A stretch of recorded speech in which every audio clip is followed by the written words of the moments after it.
from your private or work email accounts. Because okay, I know. But this shields you from that if you have to do an email communication. That's all it is. Well, I vote for it. And while I understand that, I'm not aware, being involved on both ends of freedom of information requests. And, you know, maybe with a subpoena it might be different. But if you put in a freedom of information request, it has to have some specificity to it. You can't just say, "Give me all your emails." You can say, "Give me all your emails relative to topic A." Right. So.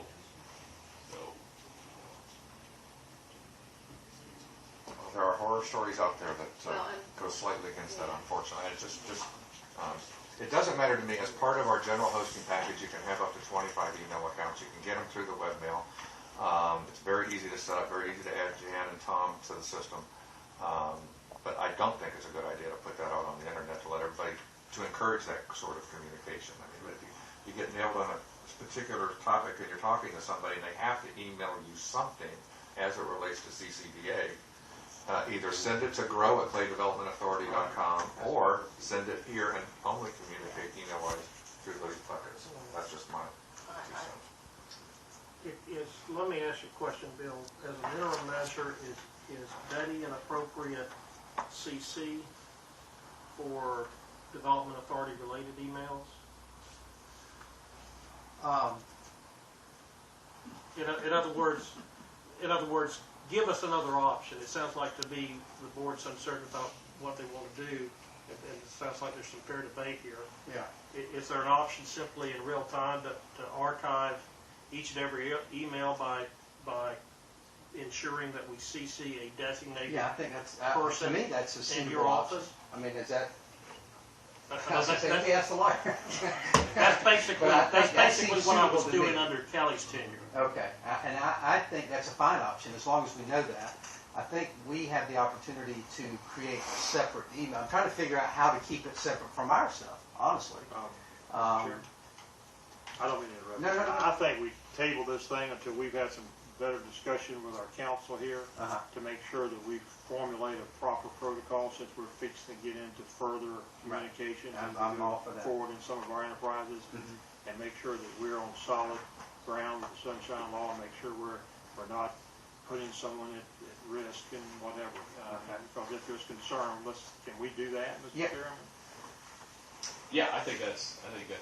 And let the legal counsel here give us direction resolution from today. I think we can all, think about it and then maybe bring it up again at the next meeting.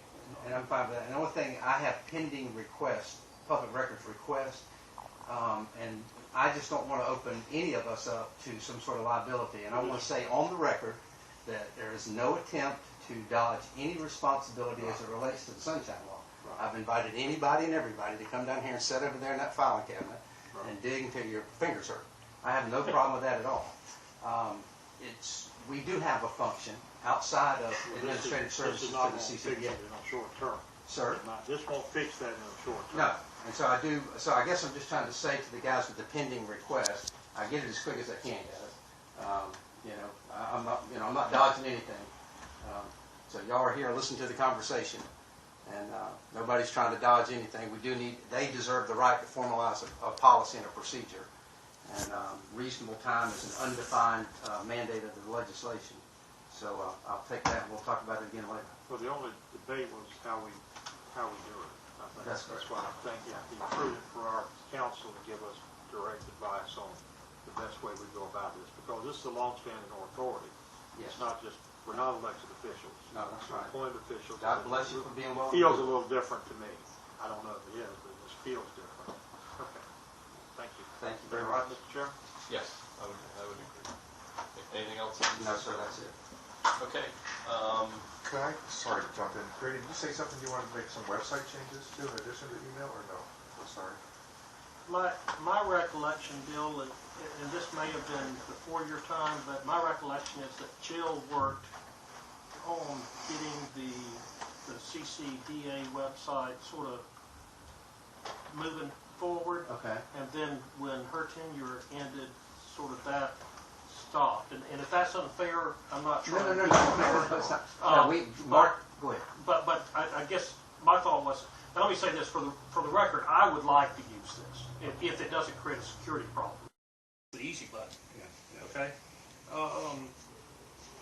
But the other thing is, although you could certainly CC a staff member with everything you do, that means that that staff member manually has to archive, I believe. Right, and what we're doing right now, just is we're printing everything. Okay. We print it, we have a folder that we're sticking it. And so I think you're going to need to search some IT solutions on that. We will, absolutely. Because that's a pretty paper-intensive solution. Yeah, yeah. So, okay.